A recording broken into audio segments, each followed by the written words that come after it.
bon? Allez, on commence le cours. Deat mitzvotecha, shoresh mitzvat atfila. C'est bon? Shoresh mitzvat atfila, on commence le hot bet. On avait déjà commencé un petit peu, mais on fait une petite révision. Alors, voici Havin me'at miz'er inyan atfila. Pour comprendre un petit peu du petit, ça veut dire pas. On va commencer à rentrer dans des sujets très profonds. Et donc ces sujets très profonds, c'est les élites qui arrivent à l'étudier. Nous, on va étudier me'at miz'er, un petit peu du petit. Inyan atfila, le sujet de l'atfila. Pour comprendre c'est quoi le sujet de l'atfila un petit peu. Alors on va commencer par citer des livres de Kabbalah. Yadoua, il est connu, Bepri Etzraïm, ce qui est écrit dans le livre Peri Etzraïm, le fruit de la vie, de l'arbre de la vie. Donc Pri Etzraïm, c'est un livre qui fait partie de la Kabbalah du Harizal, du Hari Akadosh.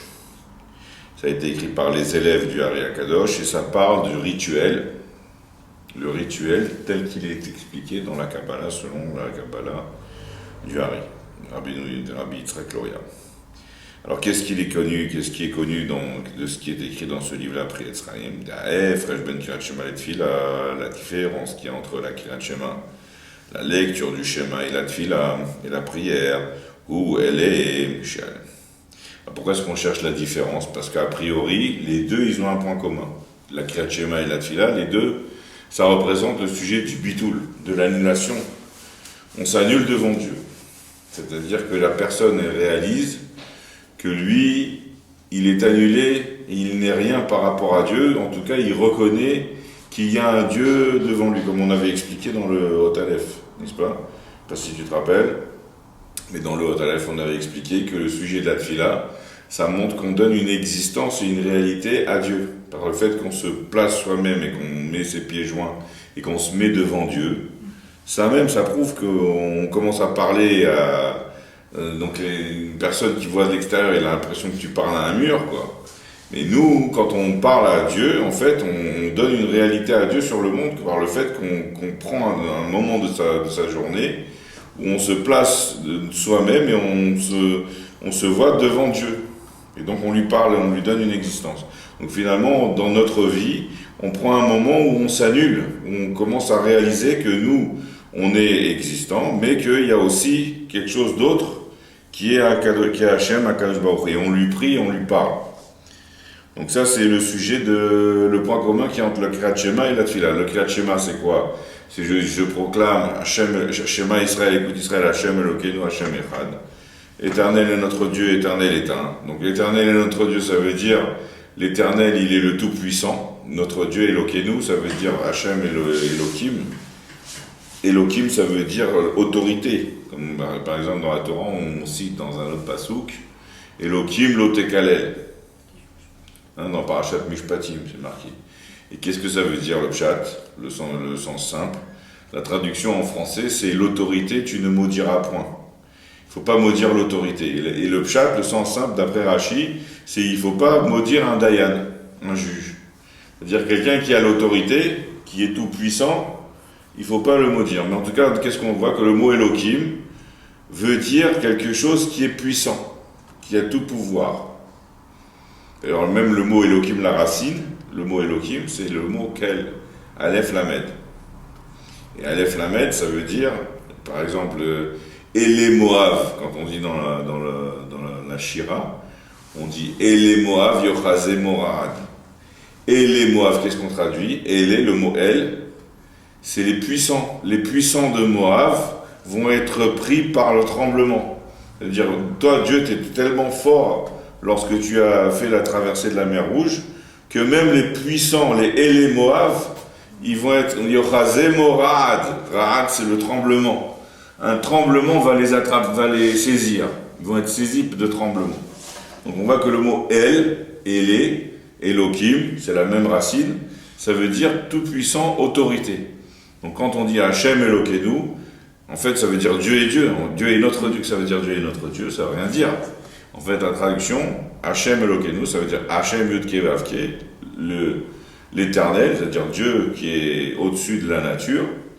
Il est Elokeinu, il est notre gouverneur, c'est-à-dire il est notre roi. Hachem Elokeinu. Il est tout puissant. Donc ça veut dire on reconnaît Dieu qui est quelque chose, une entité, une autorité supérieure à nous, à laquelle on se soumet. Hachem Elokeinu. Et après on dit Hachem Echad, Hachem c'est number one, ça veut dire il est le premier. Donc ça veut dire que nous, qu'on peut être très fort, on peut être des gros boss, mais Hachem c'est number one.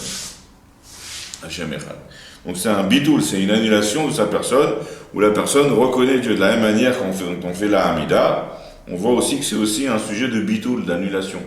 Puisque la Hamida, comme on va expliquer plus tard, c'est quand on se lève devant Dieu et qu'on s'imagine qu'on est un serviteur qui se tient devant son maître et qu'il est en train de lui parler, de lui adresser la parole et de lui exprimer ses désirs, ses besoins. N'est-ce pas? Et d'ailleurs, on dit que quand on se présente devant Dieu, on doit s'imaginer, enfin pas on doit s'imaginer, mais on doit se représenter que Dieu, il est devant nous vraiment comme un roi qui se tient devant nous. Et c'est pour ça que normalement, on devrait être saisi de frayeur, et on ne pourrait même plus placer un mot.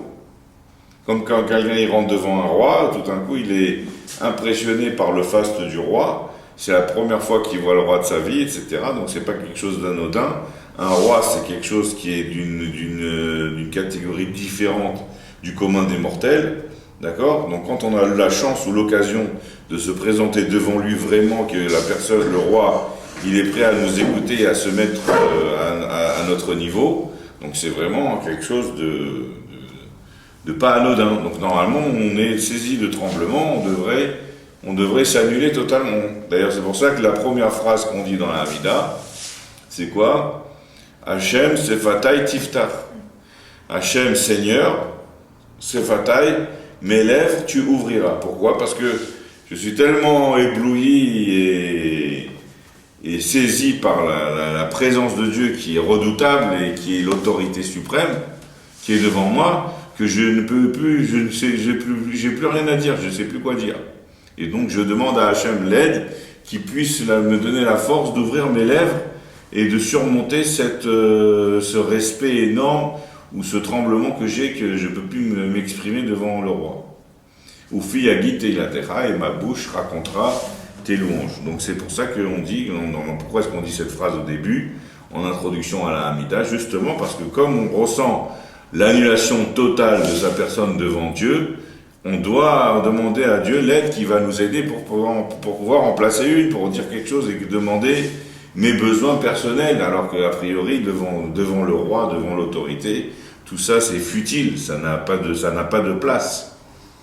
Donc exactement, donc ça c'est le point commun qui est entre Kriyat Shema et la Tfila. Donc là, Kriyat Shema et la Tfila, a priori, c'est la même chose deux fois. Une fois le Kriyat Shema, on s'annule devant Dieu, et deuxième fois la Hamida aussi, on s'annule devant Dieu. Alors c'est quoi la différence finalement? À Hefresh, justement c'est ça qu'il veut expliquer. À Hefresh, c'est quoi la différence qu'il y a entre Kriyat Shema et Tfila? À part le fait qu'ils ont le point commun de représenter le sujet du bitoul, de l'annulation. Où elle est chez l'idée Kriyat Shema, que par l'intermédiaire de la lecture du Shema, Naase Yichud Abba Veima, il va être fait dans les mondes spirituels ou dans les sphirotes spirituelles, une union entre Abba et Ima. Abba, ça veut dire papa, Ima, ça veut dire maman. Donc, une union, il va y avoir une union entre papa et maman. Qu'est-ce que ça veut dire dans le langage? Ça, c'est un langage imagé, mais c'est un langage kabbalistique qui veut parler, en fait, des sphirotes, comme on avait expliqué.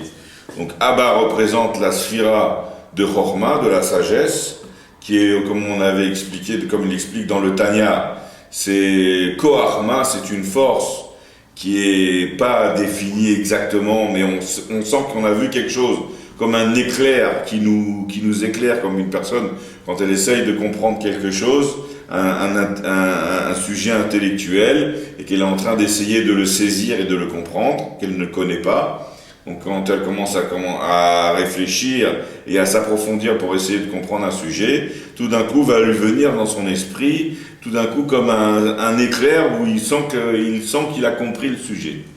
Et cet éclair-là, c'est comme une vision, c'est comme une apparition, un éclair soudain qui est très fort et qui montre que la personne, elle ressent qu'elle a compris le sujet.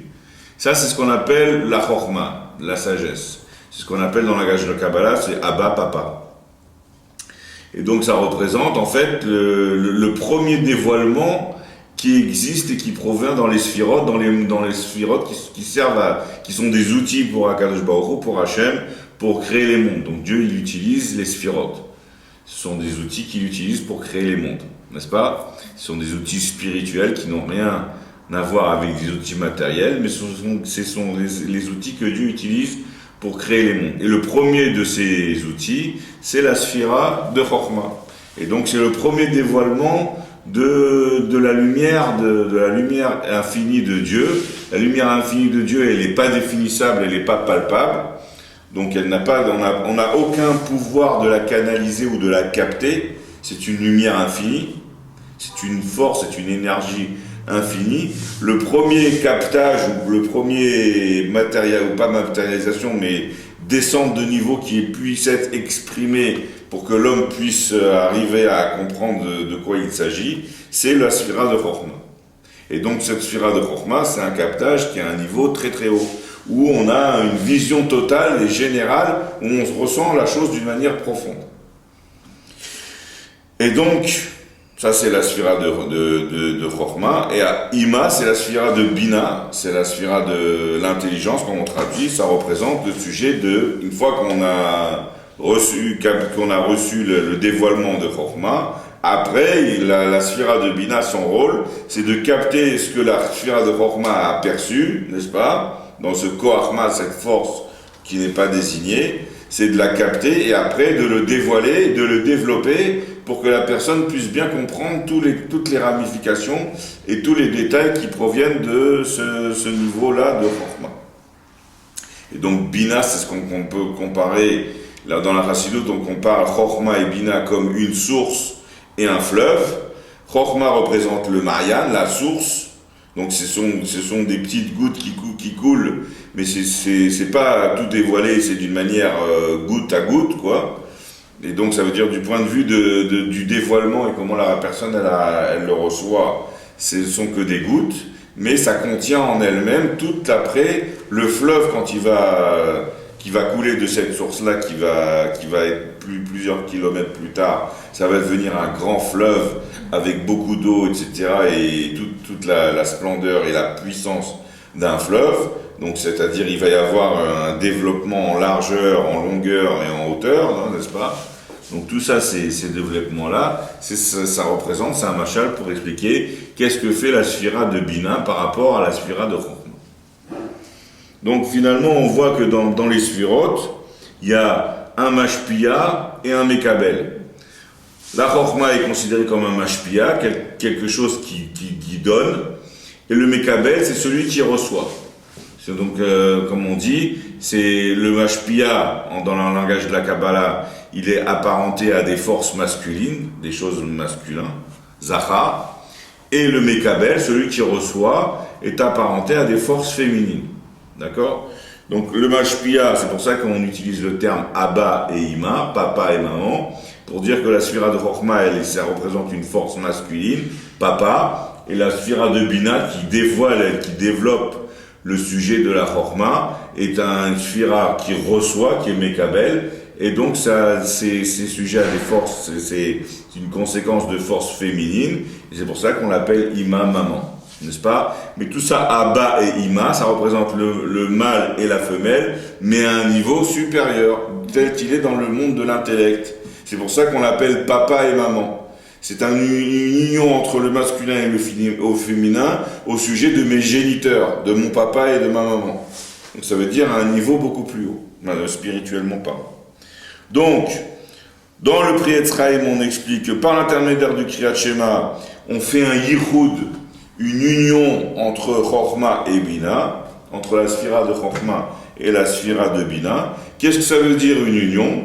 C'est-à-dire que normalement, d'une manière normale, s'il n'y a pas l'union entre la Chokhmah et la Bina, donc il y a un côté, la sphira de Chokhmah représente la lumière spirituelle dans toute son intensité et toute sa force et sa puissance. Mais, donc c'est un niveau de lumière qui est beaucoup plus haut par rapport à la lumière spirituelle qui se trouve dans la sphira de Bina. Pourquoi? Parce que pour passer de Chokhmah à Bina, il faut qu'il y ait ce qu'on appelle un tzimtzum, une diminution, une dilution de toute l'intensité de la lumière qui se trouve dans la Chokhmah, pour justement être capable après de le développer et de l'expliquer et de l'élargir, n'est-ce pas, pour qu'il soit bien perçu. Donc l'intensité de la lumière, du point de vue de l'intensité de l'énergie et de la force de la lumière elle est beaucoup plus forte au niveau de Chokhmah que par rapport au niveau de Bina, puisque le niveau de Bina va prendre la lumière de Chokhmah, la contracter, la diminuer, la diluer, pour pouvoir la mettre à un niveau inférieur. Ça, c'est le sujet de Bina. Donc, du point de vue de l'intensité de la lumière de Chokhmah est beaucoup plus forte. L'énergie qu'il y a dans Chokhmah est beaucoup plus forte que l'énergie qu'il y a dans la sphira de Bina, n'est-ce pas? Mais du point de vue de comment c'est ressenti par la personne ou par celui qui reçoit, alors à ce moment-là, la lumière telle qu'elle est dans Chokhmah est moins bien perçue, même si on la sent qu'elle est très puissante, mais elle est moins bien perçue et moins bien imprégnée à l'intérieur de la personne, elle est moins bien imprégnée que lorsqu'elle se trouve dans la sphira de Bina. Du point de vue de la sphira de Bina, là, on fait un vrai développement où on explique tout en détail, point par point. Après qu'on est passé avec la sphira de Bina, on peut dire qu'on a vraiment compris le sechel, l'intellect qui a été développé, n'est-ce pas? Et donc, automatiquement, on peut dire qu'on a acquis une connaissance au niveau de la sphira de Bina. Alors que la même connaissance telle qu'elle se trouve dans la Madrega de Chokhmah, on n'a pas, bien si on a une vision totale, globale sur tout le sujet en lui-même, et c'est une vision qui est très forte et très intense, mais d'un autre côté, on ne peut pas la développer, on ne peut pas la canaliser ni l'expliquer. C'est simplement à l'état de vision où la personne, elle est émerveillée, mais elle n'est pas capable de ressentir dans le détail tout ce qui se passe. Donc, d'une manière de comment c'est ressenti et perçu par rapport à celui qui reçoit, la lumière, elle est beaucoup plus perçue d'une manière plus profonde et plus intégrée au niveau de la Bina par rapport à la sphira de Chokhmah. N'est-ce pas? Et donc ça, c'est comment ça se passe d'une manière normale. D'une manière normale, la lumière infinie de Dieu, le Or En Sof, la lumière infinie de Dieu qui n'est pas du tout captable ou palpable ou touchable ou compréhensible, qui n'est pas du tout définissable, cette lumière-là, elle va être captée à un premier niveau, au niveau de la sphira de Chokhmah. Ça va capter une lumière très forte avec une très grande intensité, mais d'un autre côté, elle n'est pas vraiment bien perçue et bien intégrée et absorbée par les mondes ou les gens qui reçoivent, les choses qui reçoivent cette énergie-là. N'est-ce pas? Après, il va avoir besoin d'un deuxième outil qui est la sphira de Bina, qui va prendre cette même lumière qui a été captée par la sphira de Chokhmah et qui va la voiler, la contracter, et n'est-ce pas, et la mettre à un niveau inférieur pour qu'elle puisse être mieux perçue et mieux intégrée et reçue par les Mekablim, par ceux qui le reçoivent. D'accord? Ça, c'est d'une manière normale. D'accord? Et donc, quand on dit maintenant un yichud entre Chokhmah et Bina, qu'est-ce que ça veut dire? Un yichud, une union, ça veut dire qu'on aura les deux avantages. Tout en ayant l'avantage de la sphira de Bina, c'est-à-dire que cette lumière-là sera captée profondément à l'intérieur et canalisée à l'intérieur et intégrée à l'intérieur de celui qui reçoit cette lumière, n'est-ce pas? Mais malgré tout, on gardera l'avantage d'avoir la même intensité et la même puissance d'énergie de la lumière telle qu'elle se trouve dans la sphira de Chokhmah. Ça, c'est le sujet de Yichud, de union entre Abba et Ima, entre papa et maman, n'est-ce pas? Donc ça, c'est ce qu'on explique, qu'est-ce qui se passe par l'intermédiaire du Kriyat Shema. Donc par l'intermédiaire du Kriyat Shema, on arrive à opérer dans les sphirotes spirituelles ce qu'on appelle le yichud entre Abba et Ima. Et donc, a priori, ça va être bénéfique pour le monde. C'est ça qui va amener des bénéfices incroyables pour le monde. Tout ce qui se passe dans le monde, on va voir plus tard, tout ce qui se passe dans le monde, pourquoi est-ce qu'il y a les moments ils changent, pourquoi est-ce que les endroits, on n'a pas les mêmes choses d'un endroit vis-à-vis à un autre endroit, et pourquoi est-ce qu'il ne se passe pas toujours la même chose à un moment par rapport à un autre moment. Tout ça, ça dépend en fonction des yichudim qu'il y a entre les sphirotes.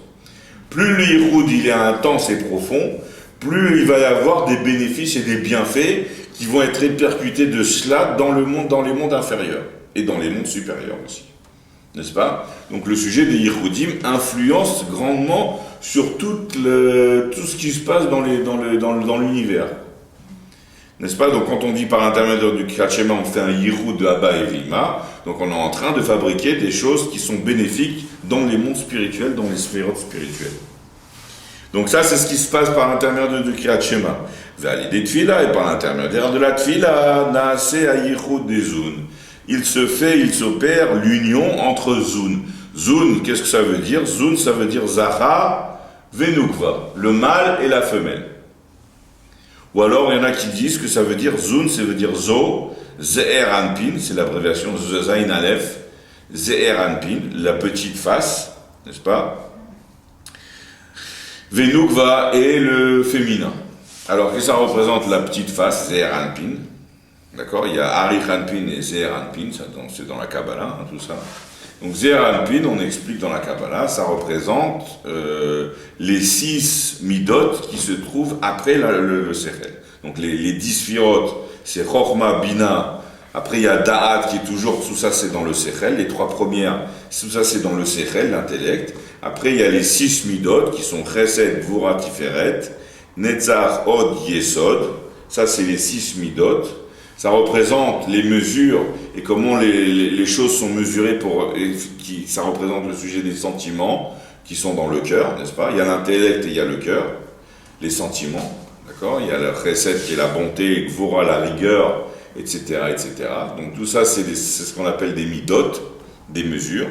Ça veut dire qu'en fait, on mesure comment est-ce que je me mesure par rapport à ce qui est à l'extérieur de moi. D'accord, on avait expliqué le sujet des midot, la différence qu'il y a entre le sechel et les midot. Le sechel, c'est comment l'intellect, c'est comment la personne, elle est pour elle toute seule.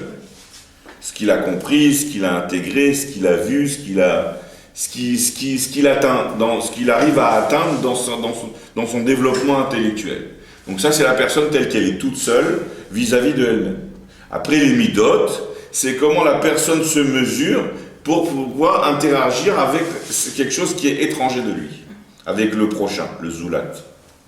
D'accord? Donc le chesed, la bonté, on veut faire du bien à un autre, la gvura, la rigueur, on veut avoir une influence de rigueur vis-à-vis de quelqu'un d'autre, pour lui faire ou bien des remontrances ou des punitions ou quoi que ce soit, etc., etc. Donc ça c'est le sujet des midot. Les midot, donc ça veut dire comment est-ce que l'homme il se voit par rapport aux autres. Et après, il existe le sujet de Nukva, la femelle, qui est le Mekabel des 6 midot. Donc les 6 midot, ça va encore être 2 fois, une fois un Mashpia et un Mekabel, quelqu'un qui donne et quelqu'un qui reçoit. Les 6 midot vont représenter le sujet de masculin, Zahar, et donc ça veut dire que ça va être apparenté à quelque chose de Mashpia, n'est-ce pas? Et donc ça veut dire qu'en fait les 6 midot, c'est comment la personne se mesure par rapport à un autre, même si l'autre personne n'existe pas. C'est à l'intérieur de moi, comment est-ce que je suis un homme bon, est-ce que je suis un homme rigoureux, est-ce que je suis une personne, etc. Et de la même manière, donc ça c'est comme ça chez un homme, de la même manière dans les mondes spirituels, comme Hachem il crée les mondes, il y a le sujet des midot, où il y a des sphirotes que leur rôle c'est d'essayer de donner l'existence à d'autres choses. Mais tout ça, c'est toujours englobé à l'intérieur de Dieu. N'est-ce pas? Et donc, ce sont des outils qui sont utilisés par Hachem. Maintenant, le sujet de Nukva, du féminin, ça s'apparente dans la Kabbalah à ce qu'on appelle la Sphira de Malchut, qui est la 7e des 6 midot, des midot en fait. Et en fait, la différence entre les 6 midot et Malchut, c'est que Malchut, par exemple, en Chassidut, on explique, ça s'apparente au sujet du dibour, de la parole. Donc là, c'est comment mon intellect, ou tout ce que j'ai reçu à l'intérieur de moi, comment il s'exprime par la parole vis-à-vis d'un autre. Pour transmettre ce que je ressens, la parole, en fait, c'est quoi? C'est une expression de mon âme, n'est-ce pas? De ce qui est à l'intérieur de moi, je l'exprime pour pouvoir le communiquer à quelqu'un qui est en face de moi, un interlocuteur. N'est-ce pas? Donc ça, c'est le sujet de Malchut. de Nukva. Maintenant, la parole va être un réceptacle, va être un réceptacle des 6 midot. En fonction de si je suis bon ou si je suis rigoureux, c'est ça qui va influencer sur qu'est-ce que je vais dire. Ça peut être aussi un réceptacle de Chorma et Bina. Enfin, surtout de Bina plutôt que de Chorma. Ouais, effectivement, mais en fait, finalement, même un réceptacle de Chorma et Bina, mon intellect tel qu'il est à l'intérieur de moi-même, pour que je puisse l'exprimer vis-à-vis d'un autre, il faut que je puisse voir à qui je parle, mon interlocuteur. Oui. Est-ce qu'il est capable de comprendre ce que j'ai compris? Peut-être qu'il faut que je me mette à son niveau. Peut-être que même par rapport à son niveau, peut-être qu'il est même plus fort que moi.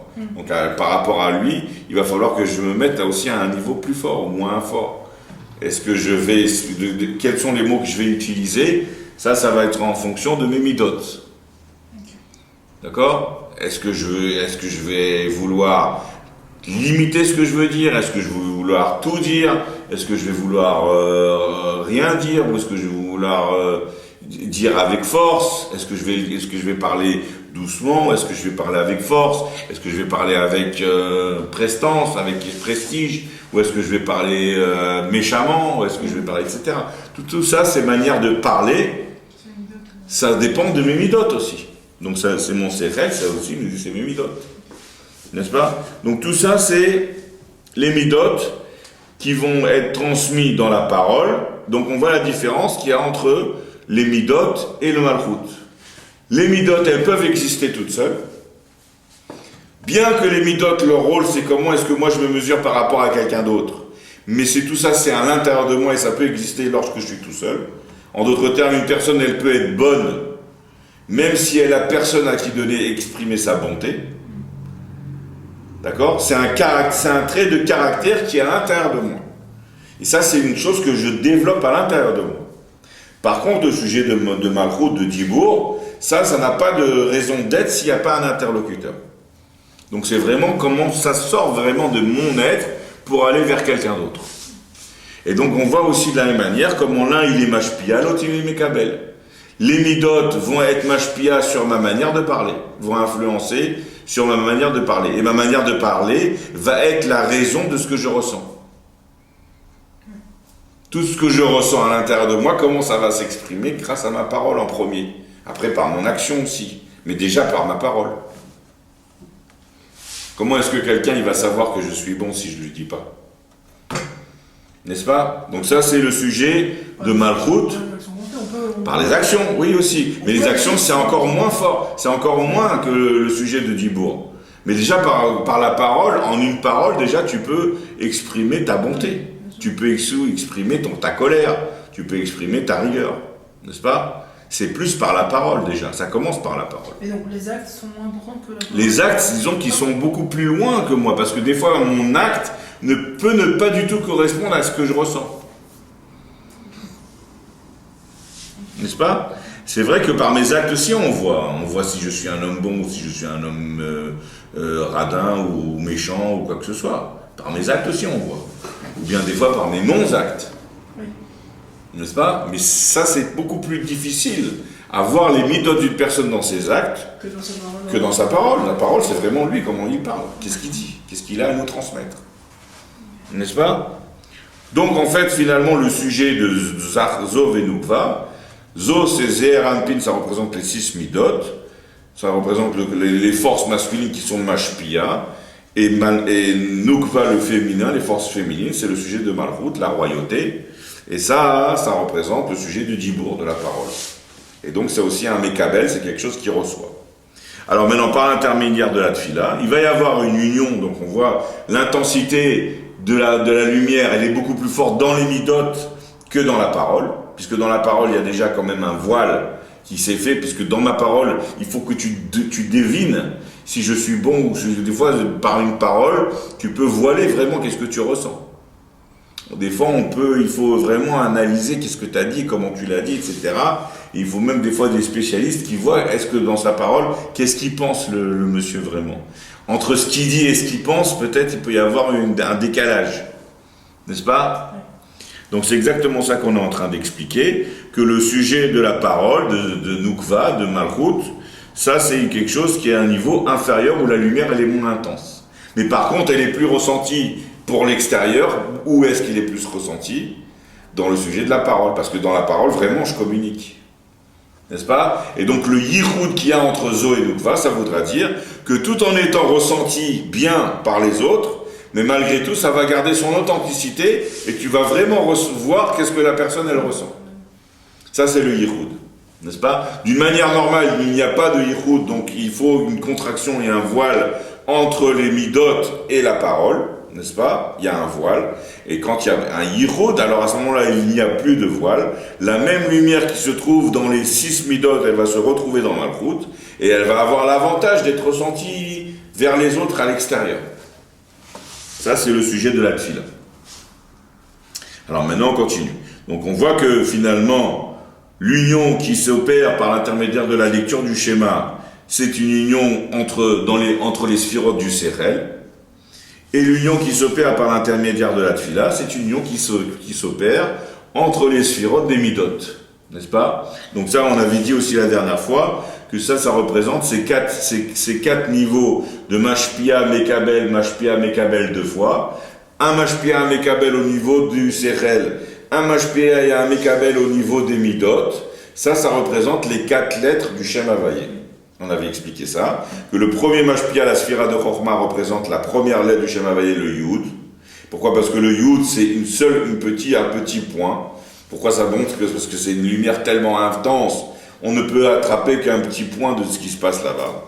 N'est-ce pas? Et par rapport à la lumière infinie, le Or En Sof qui est au-dessus de la Chokhmah, en fait, la Chokhmah ne canalise que vraiment un tout petit point de la lumière infinie de Dieu. Ça vient exprimer une descente. Donc c'est un point. Après, la Sphira de Bina représente le He, qui représente l'élargissement en largeur et en longueur. Le He, il a une largeur, une longueur et une descente. N'est-ce pas? Après vient le Vav qui représente les 6 midot. Le Vav lui-même c'est 6, la gématria du Vav c'est 6. Mais même le Vav, la forme du Vav, c'est un Yud avec une barre. C'est le Yud de la Chokhmah, c'est-à-dire le Yud des sphirotes supérieures qui descend. Et en fait, de la Chokhmah descend le sujet des midot. N'est-ce pas? Après le He, c'est ce qui vient développer les 6 midot. Donc il y a 2 He, un Yud et un Vav. Le Yud et le Vav représentent les 2 mashpim, un au niveau du Sechel, l'autre au niveau des midot. Et les 2 He représentent les 2 mekablim, les deux qui reçoivent les forces féminines, n'est-ce pas? Le premier He représente la sphira de Bina, et le dernier He représente la sphira de Malchut. Voilà, ça on a expliqué, on a fait le tour de la question d'après la Kabbalah. Maintenant on continue. Le fiche, et puisque l'union qu'il y a au niveau de Ava, Abba Ve'ima, il est Naale Yoter, il est beaucoup plus haut, puisque c'est une union entre les sphirotes qui font partie de l'intellect. La première des 10 sphiras, c'est la Chokhmah. Donc ça veut dire qu'elle reçoit directement la lumière du Or En Sof, de la lumière infinie de Dieu, qui est le premier dévoilement de la lumière infinie, n'est-ce pas? Et donc l'union qui est entre Abba et Ima, c'est du point de vue de l'intensité de la lumière et de la canalisation de l'énergie qui se trouve dans Chokhmah et Bina, c'est un niveau qui est beaucoup plus haut. Donc pour cela, la reine mitzvah, et ça s'opère par l'intermédiaire de la Kriyat Shema. Alors la reine pour cela, mitzvah Kriyat Shema Gdola Yoter. La mitzvah de la lecture du schéma, elle est beaucoup plus grande que la mitzvah de la tfila, par exemple. Pourquoi? Parce qu'on voit que le yichud de la tfila, il est d'un niveau moins, c'est un yichud qui est au niveau des midot.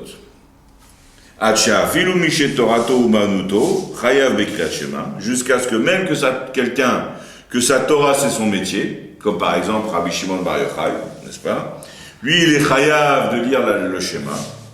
Donc Rabbi Shimon Bar Yochai, la Gemara, elle a dit qu'il s'est caché pendant 12 ans dans une grotte, n'est-ce pas? Et donc, ni il faisait la tfila, ni il faisait rien du tout, il était caché.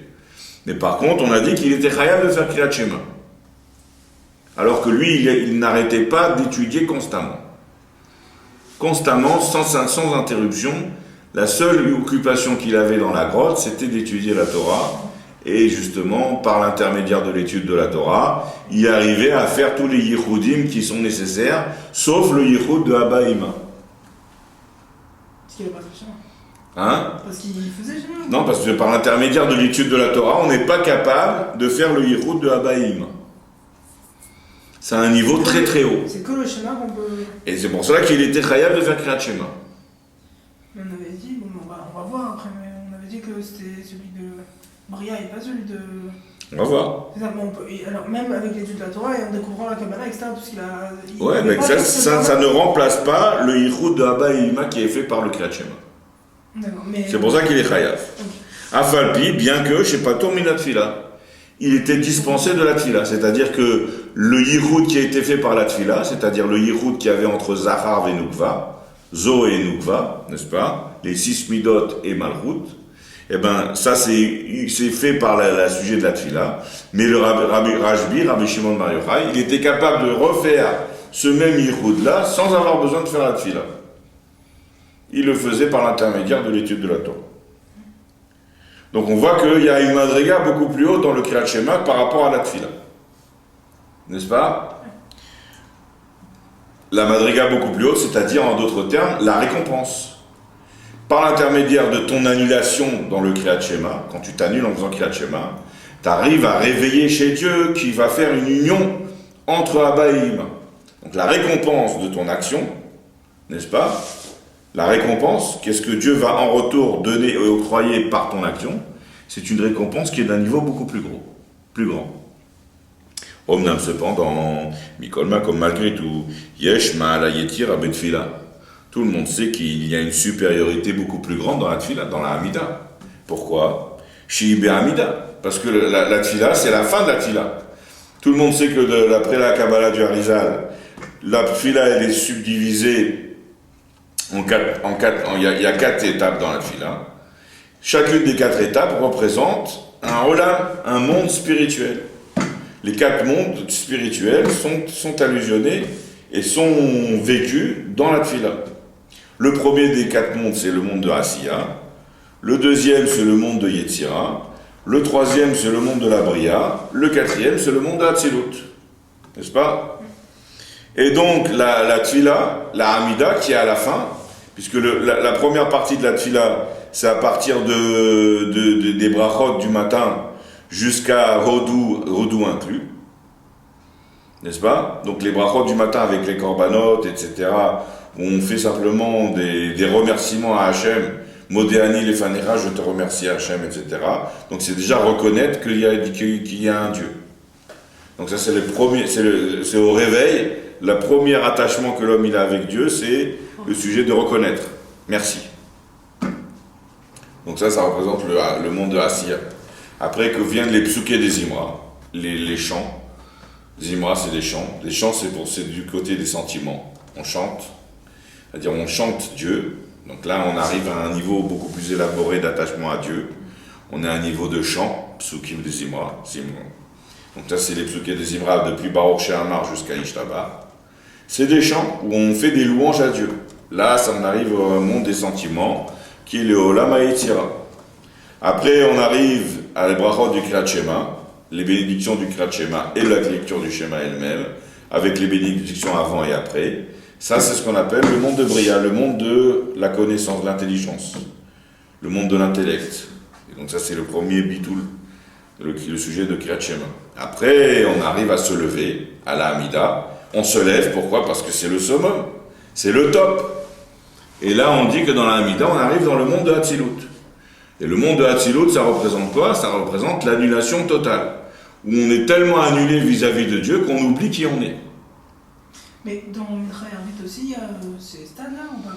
Non, a priori non. Ça, il n'y a pas en fait déjà. Non, il n'y a que le matin qu'on fait Kriyat Shema et Hamida. Et le soir à Arvit aussi. D'accord? Mais en tout cas, voilà. Alors, il n'y a pas de cette conversion. Le Mitra, exemple, on est directement en Hatzilut. Bah oui. Pourquoi? Parce que tu as bénéficié de la Tfila du matin. D'accord. Tu es déjà rentré dans le monde là-dessus. Donc tu peux être capable de continuer cette expérience que tu as expérimentée ce matin déjà. Okay. Donc c'est pour cela que, en tout cas voilà. Donc tout le monde sait que la Hamida, elle a un niveau beaucoup plus haut que le Kriyat Shema.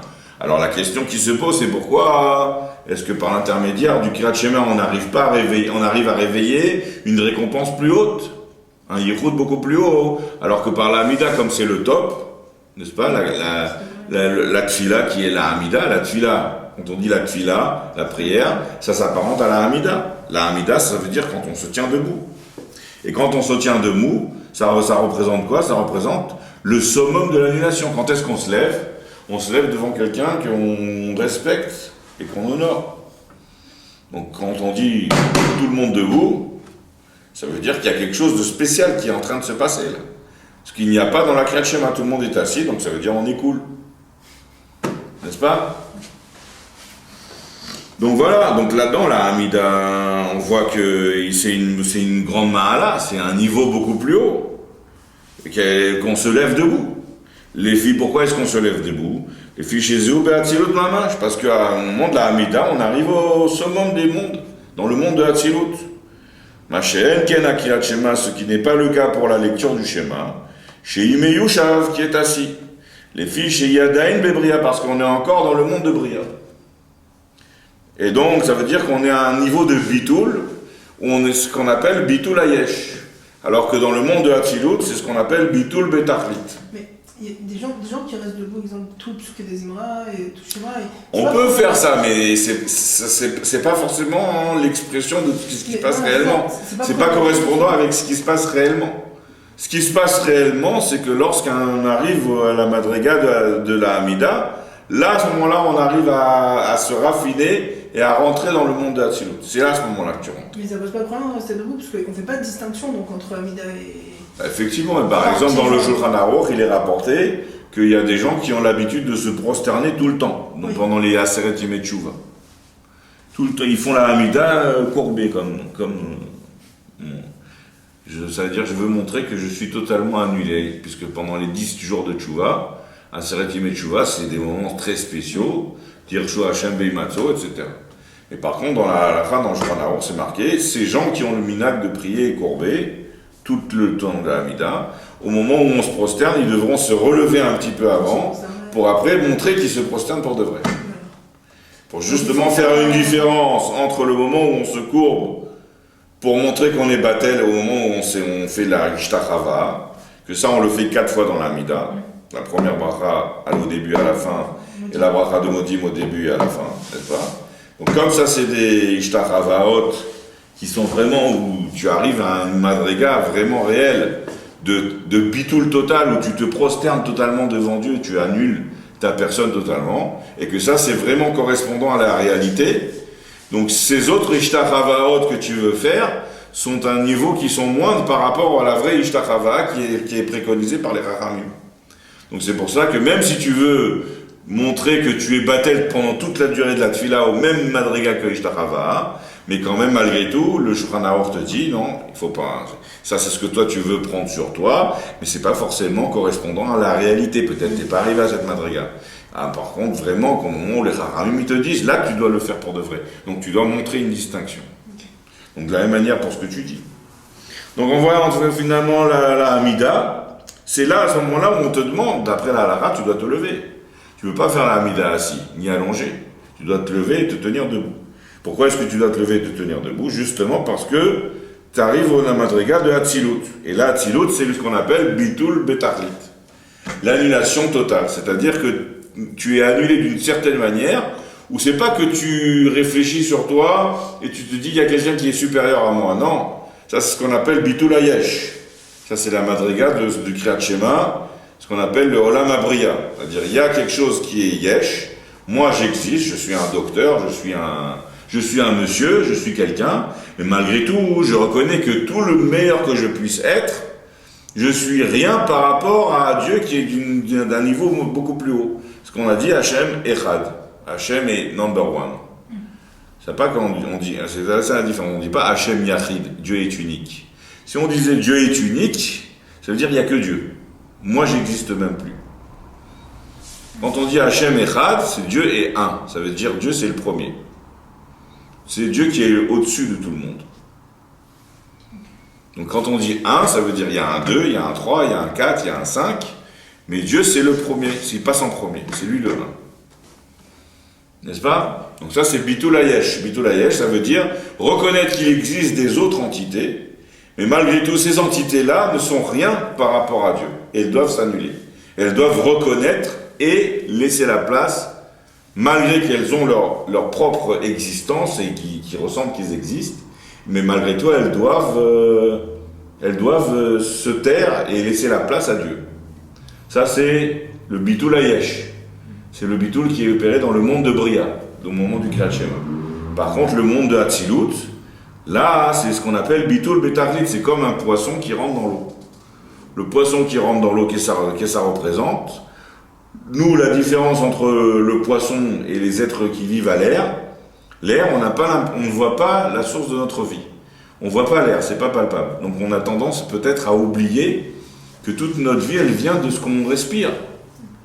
Puisque l'air, on ne la voit pas, elle est invisible. Donc nous, on respire d'une manière naturelle et machinale, mais on oublie d'où est-ce que notre vie, elle vient. Peut-être que c'est grâce à l'air. Si on coupe l'air, je sais très bien que je vais mourir, mais j'oublie ça. Par contre, le poisson, il touche l'eau, c'est quelque chose de palpable. Donc il n'oublie jamais où est-ce qu'il est. Il est plongé dans sa vie. Et il sait que s'il sort de là-bas, il n'existe plus. Donc en fait, lui-même, il est totalement plongé dans la source de sa vie, et il oublie, c'est comme une allumette qui se trouve dans une grande torche. Si j'ai une grande torche et je mets une allumette dedans, l'allumette, elle a son feu propre, mais je la mets dans la grande torche, le feu de l'allumette, il n'existe plus. Donc ça arrive à un niveau d'annulation totale de sa personne où on oublie qui on est et en fait on est totalement englobé et dans une extase profonde. On a oublié qui on est. On n'existe même plus. Et donc l'annulation de ma personne à ce niveau-là, c'est une annulation beaucoup plus grande. D'une manière raffinée, c'est beaucoup plus profond. J'oublie qui est-ce que je suis même plus rien. Je suis totalement en extase devant Dieu. Ça, c'est le sujet de la Hamida, donc de la Tfila. Et donc, a priori, ce niveau-là, c'est un niveau très très haut. Alors pourquoi alors la récompense de ce niveau-là, c'est un yichud, une union entre les sphirotes, mais du niveau des midot, d'un niveau moindre, qui est beaucoup plus bas. Donc yesh ma la betfila shi be'amida, le fi shi zu be'atilt mamash machen kenakiat shema shi meyushav, qu'elle est assise, les filles chez Yadaïn Bebria, parce qu'elle se trouve toujours encore dans le monde de Bria. Et pourquoi est-ce que quand on se trouve dans le monde de Bria, on arrive à réveiller le yichud de Abba Veima, qui est un niveau beaucoup plus haut, qui est En Banu Koach le Horer ha yichud de Abba Veima biyotenu be'atzilut. Nous n'avons pas la force de réveiller l'union qui est entre Abba et Ima lorsqu'on se trouve dans le monde de Hatzilut. Arverak biyotenu bebria. Seulement et uniquement lorsqu'on se retrouve dans le monde de Bria, là, à ce moment-là, on réveille le yichud de Abba Veima. Ah, comment ça se fait? Au Prinata Bria, le niveau de Bria, Nikra Moshvotechem, il est appelé Moshvotechem, vos demeures. Le mot, on traduit Moshvotechem par vos demeures, mais en fait, le mot Moshvotechem, ça a la même racine que le mot Yeshiva. Moshav, Yeshiva, ça veut dire qu'on est en assise, en position assis, on est installé. Moshvotechem, nos demeures, pourquoi est-ce qu'on traduit par nos demeures, vos demeures?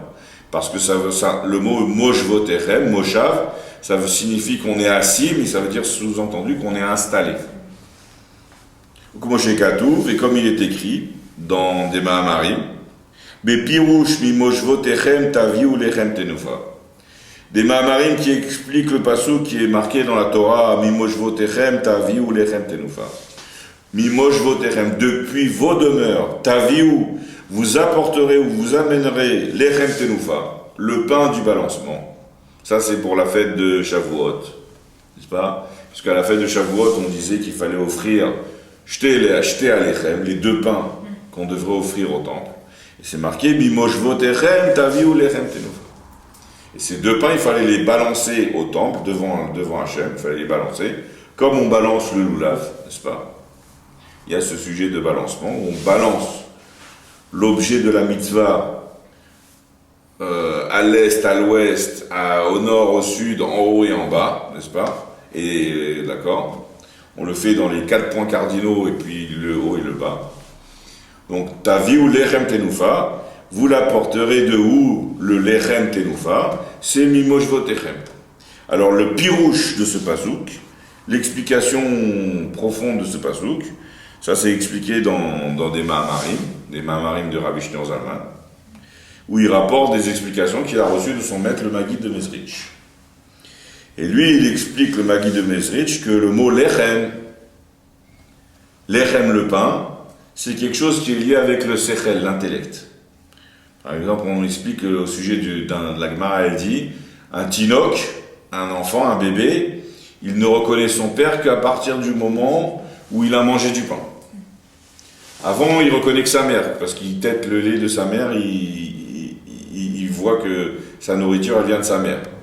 Mais il ne voit pas le lien qu'il a entre lui et son père. À partir de quand où il voit le lien qu'il a entre lui et son père, c'est lorsque c'est son père qui lui donne le pain. Et donc le pain donne cette intelligence au cerveau, à l'intellect, de pouvoir réaliser qui est son père. N'est-ce pas? Et là, à ce moment-là, on reconnaît son père quand on a mangé du pain. Donc le pain représente le développement du sechel, de l'intellect.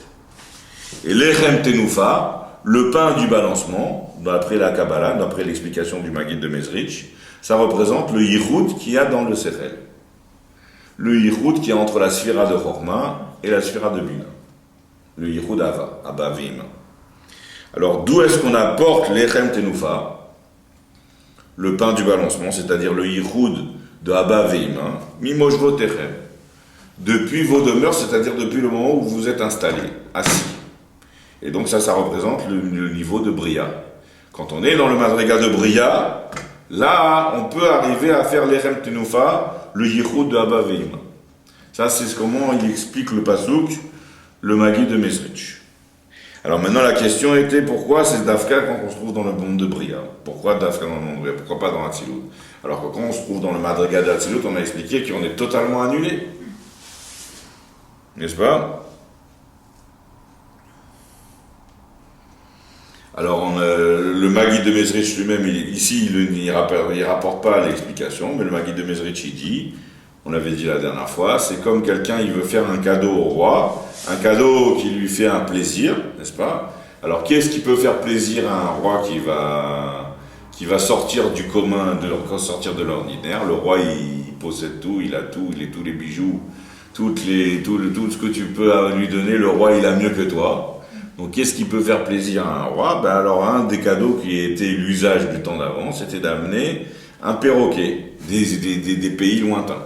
Les rois en France, par exemple, ils n'avaient pas l'occasion de voyager, ils n'étaient pas sortis de France, n'est-ce pas?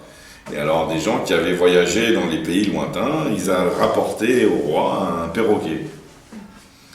Donc, un perroquet, c'était quelque chose, c'est un cadeau, ça sort de l'ordinaire. Et pourquoi? Parce qu'un perroquet, c'est un animal qui arrive à parler. Et normalement, qui est-ce qui parle? C'est l'homme. L'homme, il est médaber. L'animal, il est appelé chai, vivant, mais pas médaber, il ne peut pas parler. Il ne peut pas parler. Maintenant, quand un animal, il arrive à la madriga de parler, donc là, c'est ce qu'on appelle un davar chidouche, c'est quelque chose qui sort du commun, c'est quelque chose de chadash, de nouveau, et ça s'appelait. Donc de la même manière, quand on se trouve, un homme, il se trouve dans sa avoda, dans le sujet, il arrive au monde de Hatzilut, où il est totalement arrivé à l'extase, et il comprend comment il est rien, et qu'il n'y a que Dieu. Donc quand il s'annule à ce niveau-là, c'est quelque chose de normal. Quand quelqu'un il est arrivé à comprendre toutes ces choses-là, eh ben, il est totalement annulé, on ne ressent plus.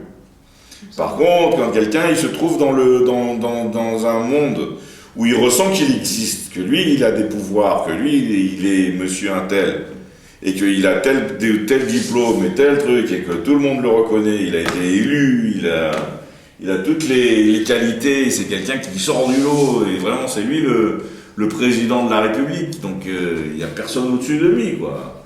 Et pourtant, malgré tout ce que lui il est, tout son yesh, il reconnaît que tout ce qui peut être, c'est rien par rapport à Dieu. Là, c'est quelque chose d'avar chadash. C'est quelque chose qui amène un plaisir supplémentaire à Dieu. Et c'est ça qui est capable de réveiller le yichud de Abavim. Donc ça, c'est ce qu'on avait expliqué. Donc le schéma est bien plus élevé que la... Il arrive à opérer un yichud beaucoup plus haut, d'un niveau beaucoup plus haut. Mais justement, comment?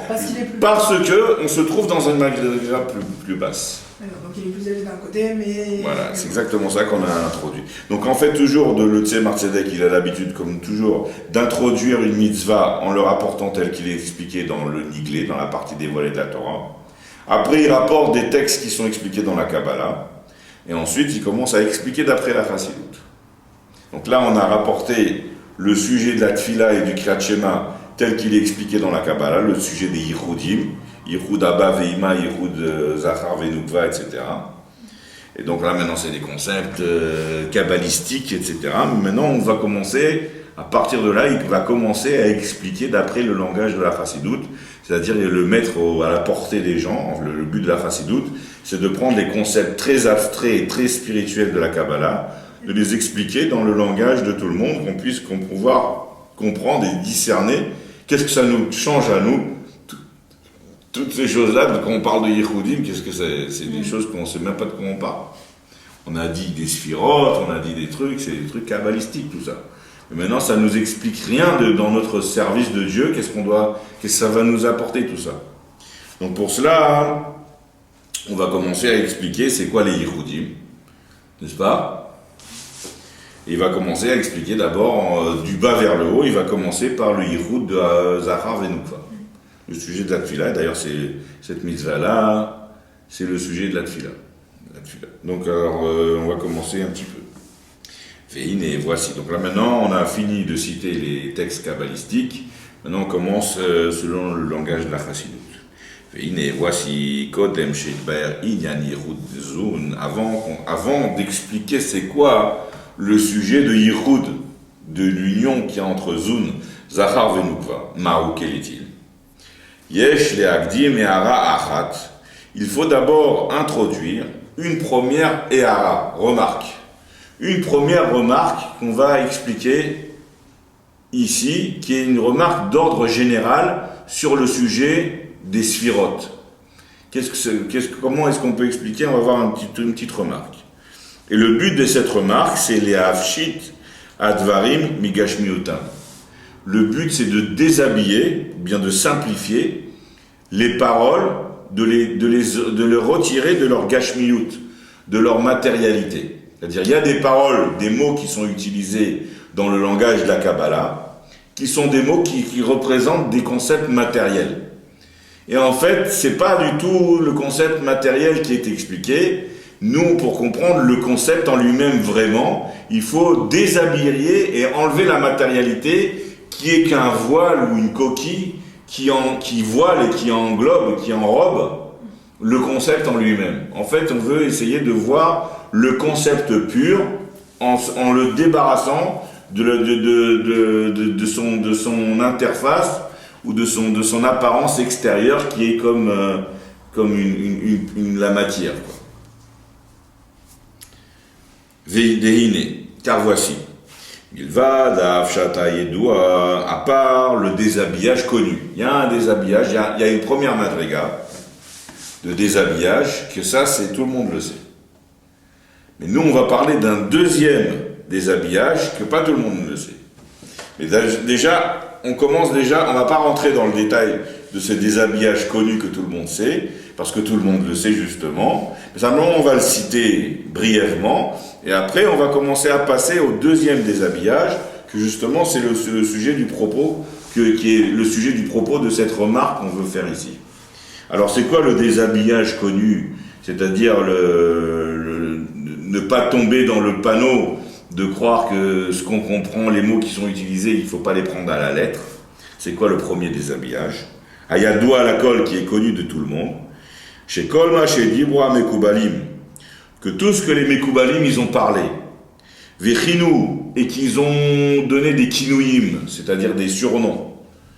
Les Elokuto, à la divinité, Yidbarer, qu'il soit béni, Be'erke Akinouim Agashmim, avec des valeurs de surnoms matériels. Et c'est pas que les Mekoubalim qui disent ça, même la Torah elle-même, elle utilise des surnoms qui représentent des choses matérielles pour qualifier des choses qui se rapportent à Dieu. N'est-ce pas? Kémo par exemple, roche, la tête, Yadaïm, les mains, Raglaïm, les pieds, Vechoulé, etc., Vedomehem, et tout ce qui ressemble à tous ces mots utilisés par la Torah et les Mekoubalim. Dieu il a une tête, Dieu il a une main, Dieu il a un pied, Dieu il a un œil, Dieu il a un bras, Bizroa Netouya. On dit à Pessah avec un bras étendu. Est-ce que Dieu il a un bras? Et n'est-ce pas? Tout ça, c'est ce qu'on appelle des kinouim. C'est des surnoms qui représentent des choses matérielles. Une tête, c'est quelque chose qu'on sait très bien c'est quoi nous. Mais est-ce que Dieu il a une tête? Est-ce que Dieu il a des yeux? Est-ce que Dieu il a une main? Est-ce que Dieu il a un pied? Il n'a pas tout ça. Alors qu'est-ce que la Torah veut dire quand elle utilise ces mots-là? Donc il faut te déshabiller en fait. Tu as besoin de comprendre la profondeur de quoi on est en train de parler. Védomé, mais tout ce qui ressemble à ça. Hakol machal ou mlitza. Tout ça, c'est des machalim, c'est des paraboles. Ou mlitza et c'est des charades. C'est pas la vraie. C'est pas apprendre au pied de la lettre. Quand on dit la main de Dieu ou les yeux de Dieu, par exemple à Rosh Hashanah, on dit la terre d'Israël, les yeux de Dieu sont tournés vers la terre d'Israël depuis le début de l'année jusqu'à la fin de l'année. Qu'est-ce que ça veut dire? Dieu, il a des yeux? N'est-ce pas? De la même manière, la main, le bras étendu. Mais on dit quand même que normalement il sort pas de ça. La Torah sort pas de son sens simple. Alors voilà, mais donc maintenant il faut. Donc maintenant, comment c'est possible? Est-ce que Dieu il a un corps? Tout le monde sait que parmi les fondements de la foi, c'est de dire que Dieu n'a pas de gouffre. Il n'a pas ni gouffre, même pas une ressemblance à un corps. Il n'a rien de tout ça. Alors qu'est-ce que la Torah veut dire? N'est-ce pas? De quoi elle parle ici quand elle dit ces mots-là? Yadaïm, Roche, etc.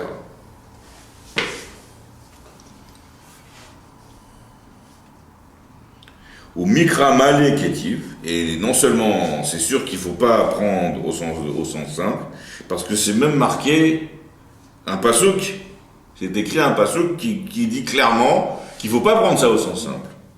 Kilo reitem kol temuna. C'est marqué au sujet du don de la Torah. Lo reitem kol temuna. Vous n'avez vu aucune image. Temuna, c'est une image. Quand moi je me suis révélé au mont Sinaï, Rohim et Takolot, ils voyaient les voix, mais on n'a vu aucune image. On n'a jamais vu aucune forme. Quand Dieu il s'est dévoilé au mont Sinaï, on n'a pas vu un monsieur barbu avec une tête, des mains et des pieds. N'est-ce pas? On n'a jamais vu une chose pareille. C'est marqué clairement dans la Torah.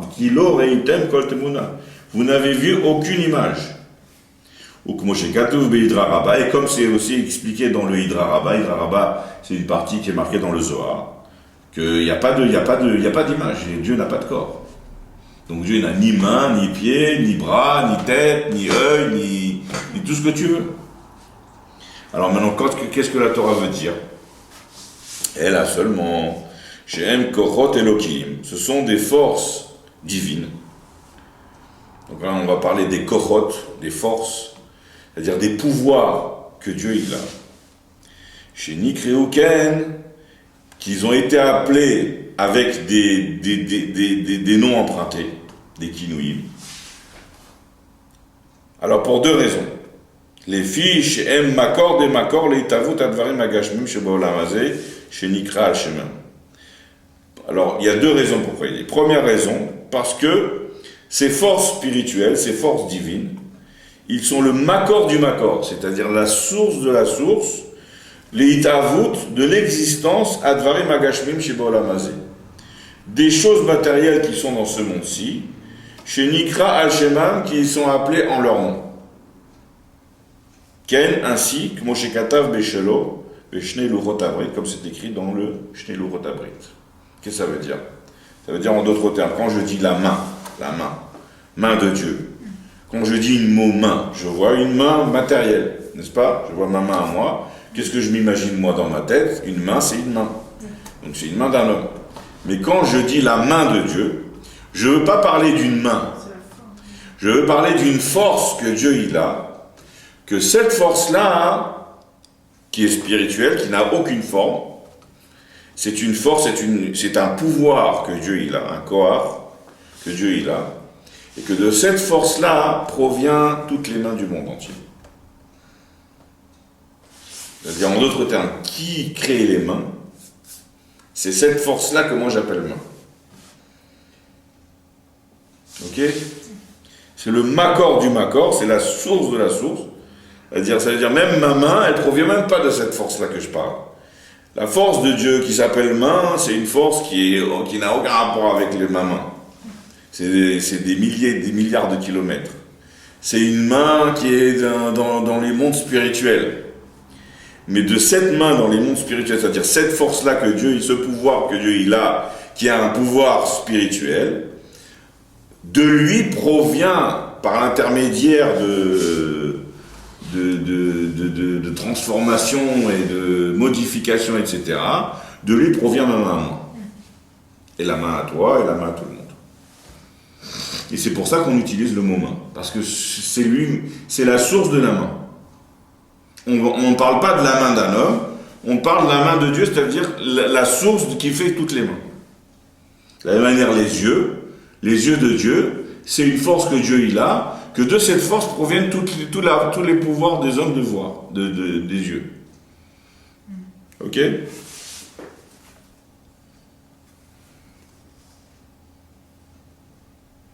Vegam, et aussi une deuxième raison. Les fiches Mehutam Veinyanam le Mala, parce que leur substance de ces forces-là et leur sujet en haut, c'est-à-dire en d'autres termes, pourquoi cette force-là, elle a le pouvoir de créer une main? Parce que dans le monde spirituel en haut, c'est quoi sa substance à cette force-là? C'est de faire quelque chose qui correspond à la main. Les fiches Mehutam Veinyanam le Mala, Beruchaniut, leur substance et leur sujet en haut dans le monde spirituel, Be'elokut dans la divinité, c'est l'if'ol, c'est d'agir, Peulat, une action, de faire une action spirituelle, qui est dogmat, qui ressemble, Peulat ha'evarim chez Be'adam, à l'action des membres de l'homme. C'est-à-dire en d'autres termes, cette main-là que j'ai moi, elle a été créée par quoi?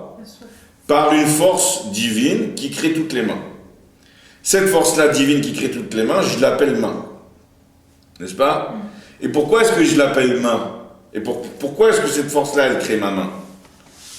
Parce que justement, là-haut, cette force-là, elle fait une action qui, d'une manière spirituelle, correspond à l'action que la main elle fait. En d'autres termes, ils ont une ressemblance, mais d'un niveau moindre, quoi, c'est-à-dire d'un niveau à l'infini, quoi. Mais l'état d'esprit est le même. Puisque l'état d'esprit est le même, cette force divine qui est dans les mondes spirituels, n'est-ce pas, elle a le pouvoir de faire des choses dans les mondes spirituels, et ces choses-là qu'ils font sont de la même portée, de la même manière que ce que ma main peut faire dans ce monde matériel. Donc, chez Mehutam, je relis dans les mots, chez Mehutam Veinyanam, leur substance et leur sujet, les malas en haut, Beruchaniut dans le spirituel, Be'elokut dans la divinité. Qu'est-ce qu'ils font ces forces-là? C'est l'ifrol peulat dugmat peulat ha'evarim. C'est de faire une action qui ressemble d'une manière, dans un certain point, à l'action des membres chez Be'adam qui sont dans l'homme. Chez Nikra Shemam, qui est appelé avec le même nom. Qui donne par exemple, que moi chez Yada Adam, comme pour la main d'un homme, ma main à moi. Peulato, c'est quoi le rôle d'une main? C'est l'iten bodavar, c'est pour donner quelque chose à quelqu'un. Les oulato à son prochain, au likarmen ou bien pour prendre. Ça, c'est une des choses que je peux faire avec ma main. En général, la main, ça sert plutôt à ça. De donner et de prendre. Pour échanger avec les autres. N'est-ce pas? C'est l'action de donner et de prendre. Comme auquel les malades, de la même manière en haut, Prinat Koach HaChesed, la force de la bonté. C'est quoi la bonté? C'est le vouloir donner, c'est les hashpia, c'est de prodiguer.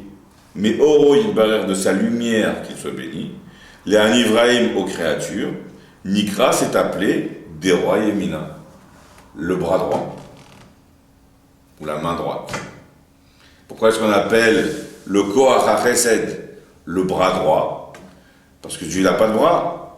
Mais comme le bras ou la main, c'est de donner, la force que Dieu il a de donner, d'être mashpia, de prodiguer la vie, de prodiguer tout ce qu'il donne au monde, cette force-là s'appelle le bras droit.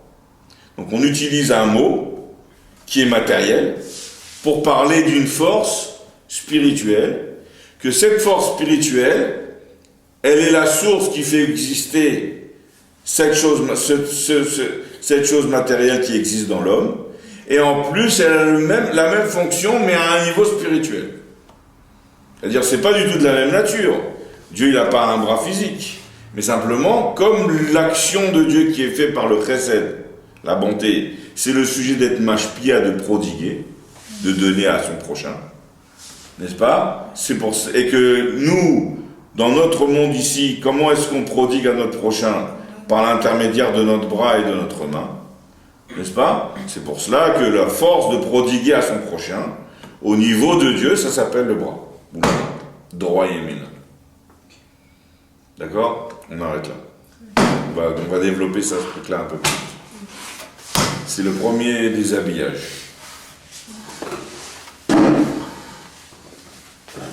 On a prolongé le cours là.